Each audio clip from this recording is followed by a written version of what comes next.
কেউ ধনাঢ্য পরিবারে জন্মালে সে সার্থক, কেউ হতদরিদ্র পরিবারে জন্মালে সে ব্যর্থ। এটা মিথ্যা, কারণ আমার জন্মের জন্য আমি দায়ী নই।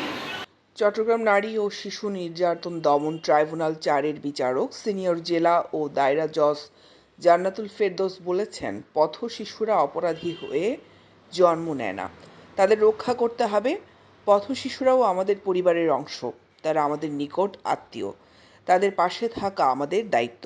সমাজের একটি অংশ বাদ দিয়ে ভালো থাকা যায় না। যদি তাদের জীবনমান উন্নয়নে কাজ করা যায়, তাহলে সমাজে অনেক অপরাধ কমে যাবে। সমাজ শুধু ধনাঢ্য ব্যক্তিদের নিয়ে হয় না, ধনী দরিদ্র ভিন্ন পেশার মানুষকে নিয়েই সমাজ। আমরা তাদের তুচ্ছ তাচ্ছিল্য করতে পারি না। মানুষ হিসেবে তাদের মানবিক মর্যাদা আমাদের দিতে হবে। রবিবার 23 মার্চ বিকেলে চট্টগ্রাম জেলা আইনজীবী সমিতির অডিটোরিয়ামে হাজী জরিফ আলী লিগ্যাল এইড ও পথ শিশু কল্যাণ পরিষদের উদ্যোগে 100 অসহায় পথ শিশুদের মাঝে ঈদ বস্ত্র ইফতার ও নগদ অর্থ বিতরণ অনুষ্ঠানে প্রধান অতিথির বক্তব্যে এসব কথা বলেন তিনি।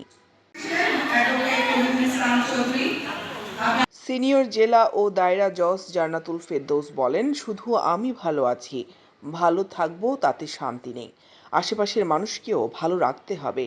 আমাদের সবাইকে পবিত্র মাহে রমজানের সর্বোত্তম মূল্যায়নের মাধ্যমে তাকওয়া অর্জনের চেষ্টা করা উচিত। হাজী জরিফ আলী লিগ্যাল এইড ও পথ শিশু কল্যাণ পরিষদের এই উদ্যোগ প্রশংসার দাবি রাখে।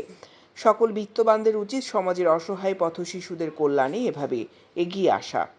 ইসলাম ধর্মে জাকাতের যে বিধান রাখা হয়েছে, যাতে ধনী গরিবের সামাজিক ব্যবধান বুঝিয়ে সামাজিক সাম্য আনয়ন করা যায়, সেজন্যই সম্পদের উপর জাকাতের এই বিধান রাখা হয়েছে।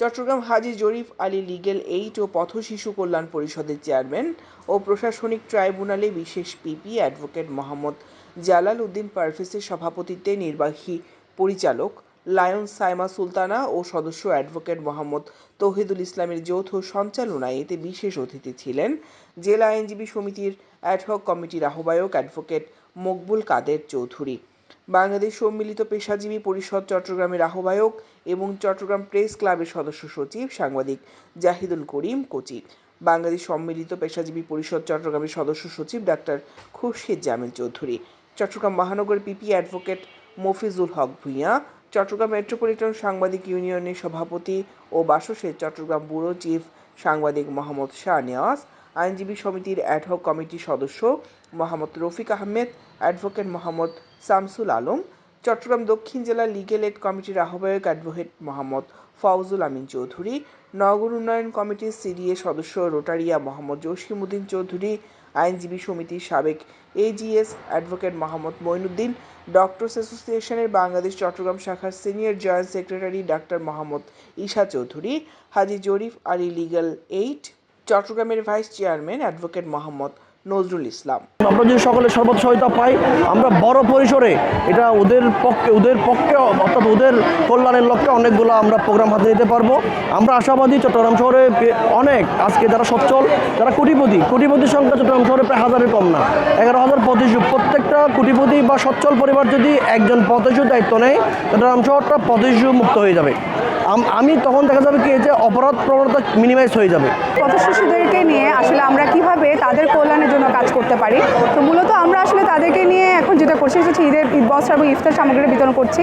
আপনারা দেখতে পাচ্ছেন আমাদের পাশাপাশি উদ্দেশ্য হচ্ছে তাদেরকে আসলে সমাজে কীভাবে গঠনমূলক কাজে তাদের অংশগ্রহণ করানো যায়, সেভাবে তাদেরকে প্রশিক্ষণ দেওয়ার মাধ্যমে আমরা সমাজে একটা গুরুত্বপূর্ণ ভূমিকায় তাদের দেখতে চাচ্ছি।